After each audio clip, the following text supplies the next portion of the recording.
दोस्तों, एक पति और पत्नी अपने अपने परिजनों के साथ अपने तलाक की फाइल डेट पर जज साहब के सामने खड़े होते हैं। जो लड़का होता है उसका नाम विलास होता है और जो उसकी पत्नी का नाम है वो सीमा होता है। जो जज साहब होते हैं वो विलास से कहते हैं, क्या तुम तलाक के लिए सहमत हो? तो जो लड़का होता है वो तलाक के लिए सहमति जताते हुए जज साहब से कहता है कि मैं सहमत हूँ। उसके बाद जज साहब उसकी पत्नी सीमा से पूछते हैं, क्या तुम तलाक के लिए सहमत हो? तो जो उसकी पत्नी सीमा होती है वो भी कहती है कि जज साहब, मैं तलाक के लिए सहमत हूँ। पर उससे पहले मेरी आपसे एक रिक्वेस्ट है हाथ जोड़कर कि मैं तलाक होने से पहले अपने पति के साथ एक रात बिताना चाहती हूँ। नमस्कार दोस्तों, मैं हूँ दिलीप यादव और हमारी भी आपसे एक रिक्वेस्ट है कि यदि आप हमारे चैनल पर पहली बार देख रहे हैं तो कृपया चैनल को सब्सक्राइब कर लीजिएगा और वीडियो को लाइक कर दीजिएगा ताकि हमारा हौसला बना रहे। तो दोस्तों, मैं आपको सच्ची कहानी सुना रहा था।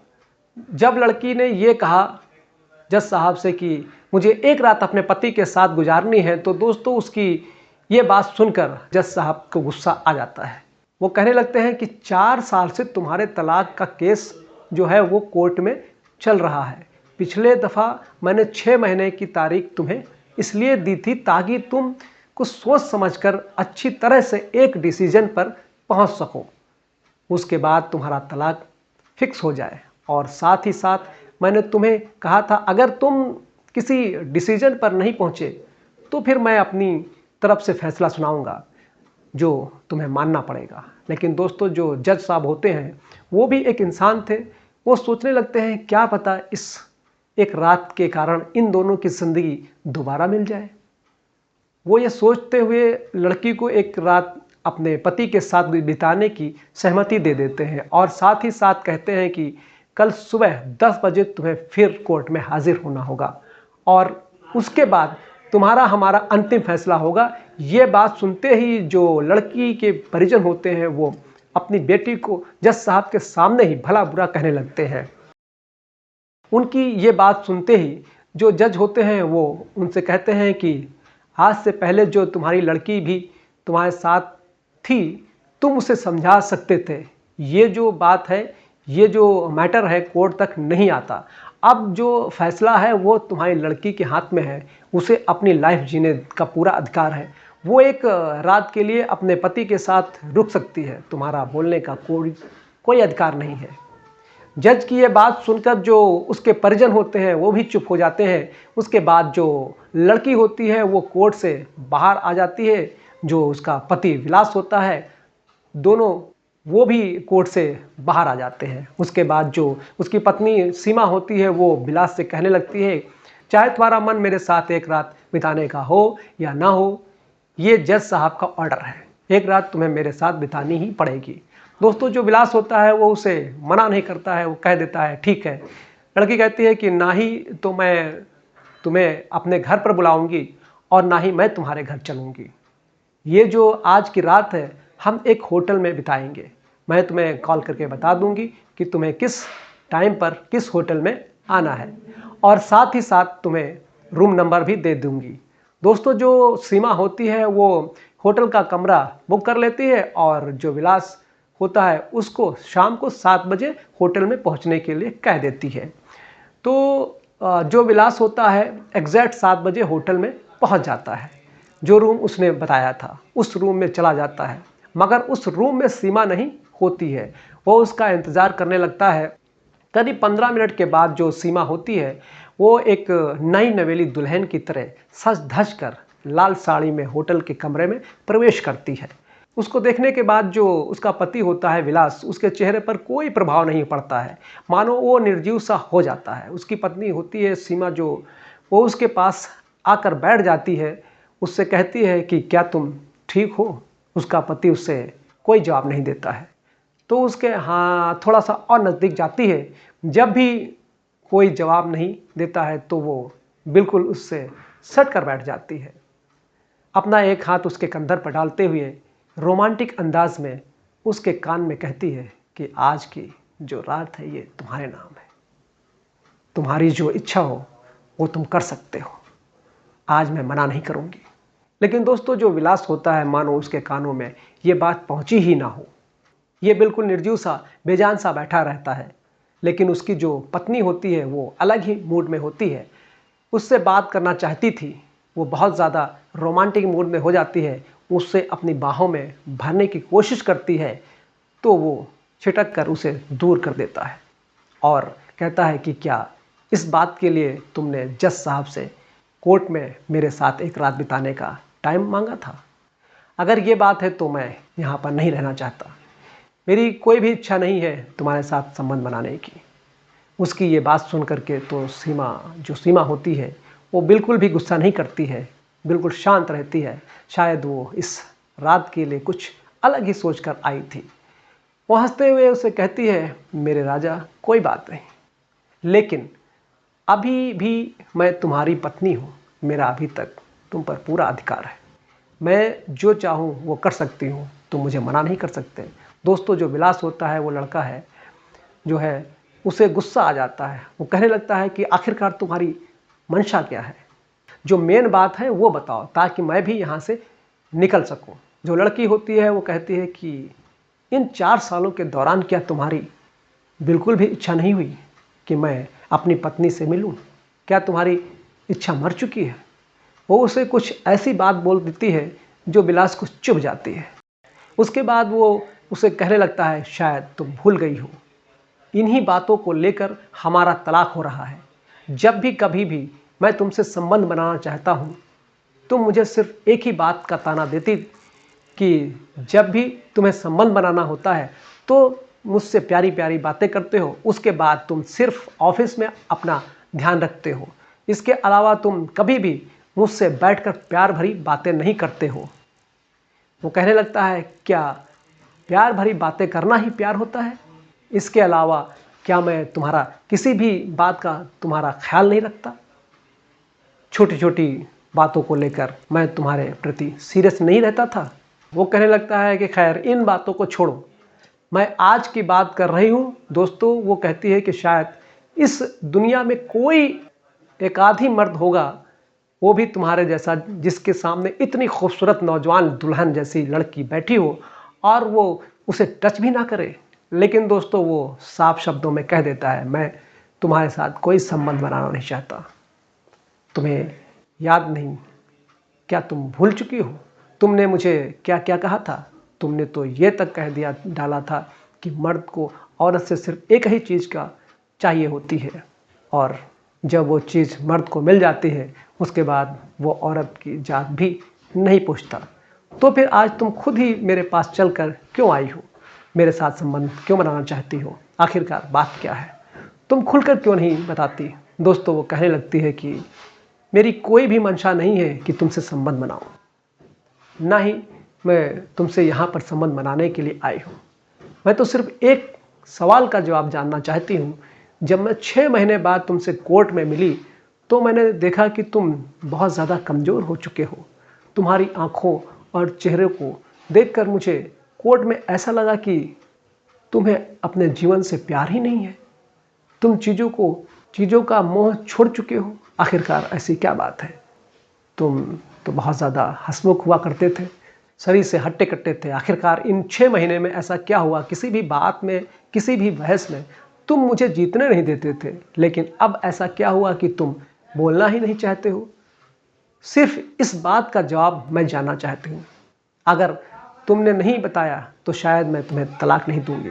दोस्तों वो कहने लगता है कि तुम तलाक दो या ना दो, 5-4 दिन या 5-4 महीने में मैं तुम्हें छोड़कर चला जाऊंगा, और शायद फिर उसके बाद तुम मेरा चेहरा कभी भी नहीं देख पाओगी, चाहते हुए भी। दोस्तों उसकी इस बात को सुनकर वो कहने लगती है कि मैं समझी नहीं, ज़रा खुलकर बताओ आखिरकार बात क्या है?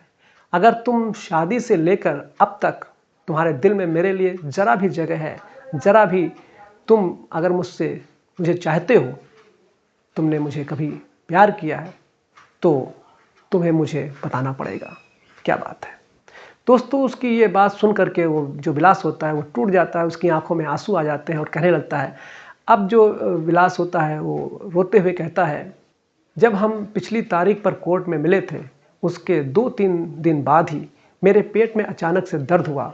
उसके बाद मैं हॉस्पिटल में जाकर जब मैंने अपना चेकअप करवाया तो मुझे पता चला कि मुझे कैंसर है और शायद अब मैं 4-5 महीने ही जी पाऊँगा।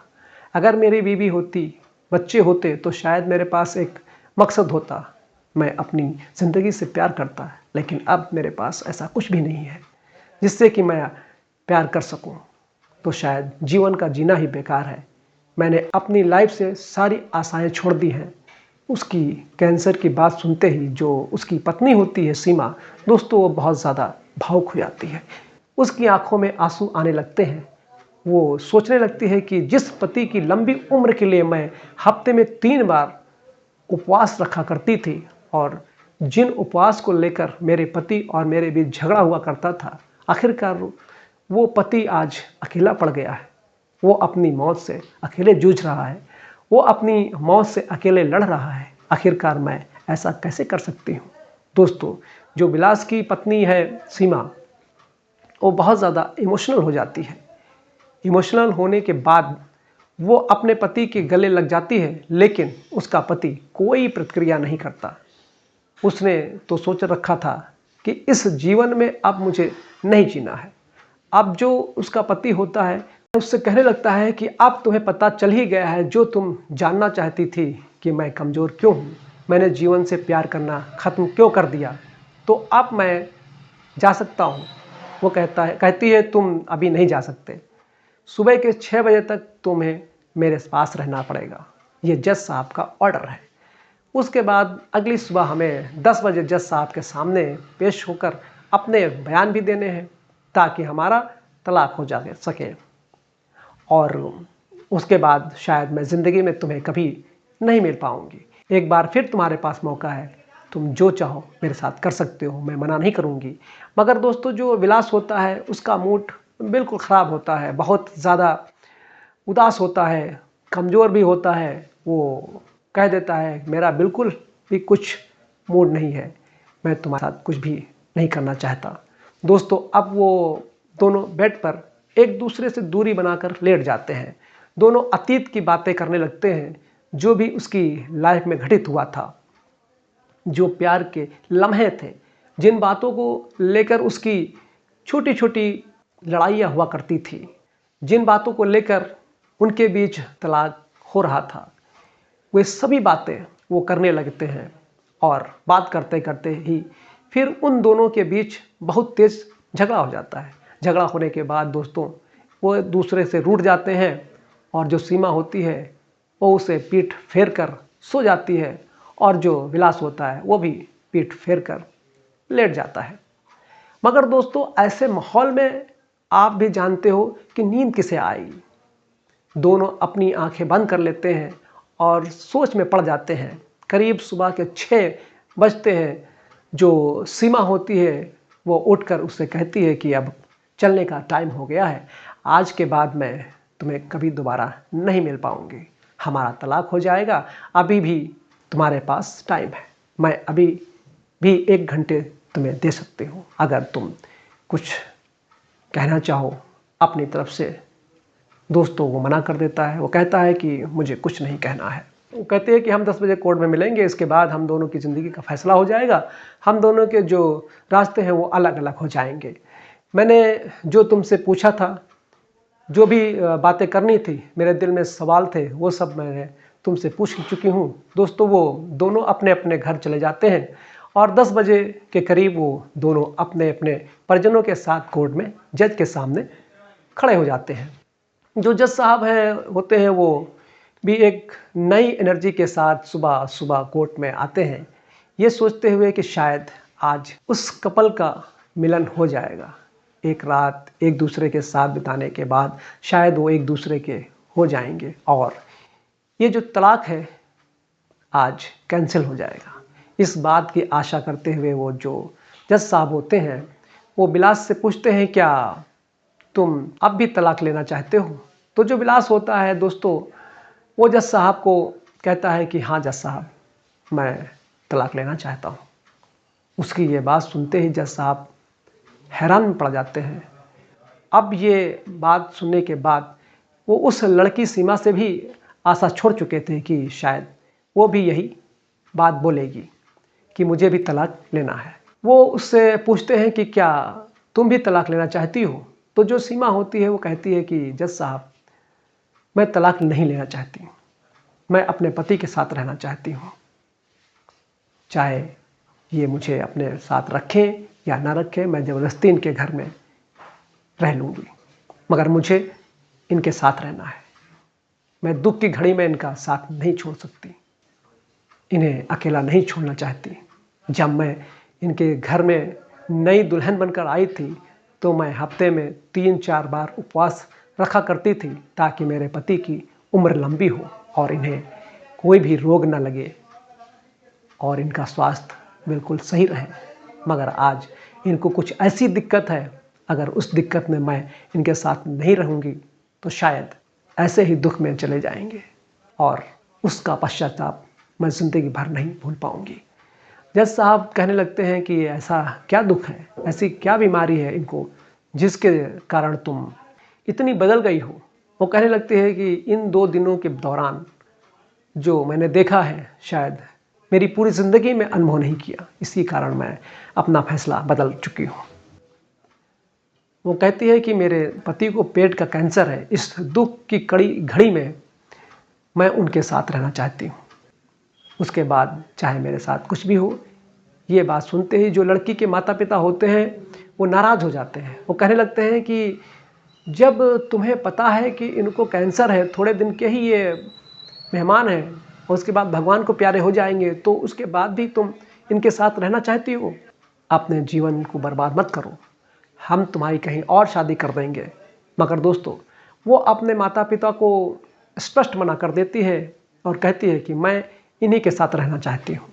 अगर आज मैं इनके घर साथ नहीं गई तो शायद मैं जीवन भर अपने आप को माफ़ नहीं कर पाऊँगी। मम्मी पापा, आज मुझे आप मत रोकिए, मैं इनके साथ जाना चाहती हूँ। दोस्तों, अपनी पत्नी की ये बातें सुनते ही जो विलास होता है वो टूट जाता है और वहीं फर्श पर बैठकर रोने लगता है। उसकी पत्नी उसे संभालते हुए कहती है कि अब ये रोना तुम्हें शोभा नहीं देता है, अब तुम्हारे साथ मैं ज़िंदगी जीने के लिए एक मकसद है, तुम्हारे पास तुम्हारी पत्नी है, उसके लिए तुम्हें जीना है। दोस्तों, विलास मुस्कुराता है, खुश हो जाता है, उसकी पत्नी उसे गले लगा लेती है। जो जज साहब हैं वो भी खुश हो जाते हैं, आखिरकार किसी न किसी तरह से इन दोनों का मिलन हो गया। अब अपने पति के साथ अपने घर चली जाती है, अपने पति की केयर करने लगती है, उसका अच्छे से ख्याल रखने लगती है। दोस्तों, जिन लोगों का 4 साल से तलाक अटका हुआ था, भगवान ने शायद इसी कारण 4 साल तक उनके तलाक को खींच कर रखा था कि वो एक दूसरे के फिर से हो जाए। आखिरकार वो दोनों एक हो गए, अपने जीवन को बहुत अच्छी तरीके से बिता रहे हैं। दोस्तों, ये जो कहानी है आपको कैसी लगी कमेंट करके हमें ज़रूर बताइएगा। क्या सीमा का जो ने डिसीजन लिया था वो एकदम सही था? और अगर हमारे चैनल पर आप पहली बार देख रहे हैं तो चैनल को सब्सक्राइब कर लीजिएगा और वीडियो को लाइक कर दीजिएगा। और हाँ, यदि आप फेसबुक पेज पर देख रहे हैं तो हमारे पेज को फॉलो कर लीजिएगा। धन्यवाद। जय हिंद।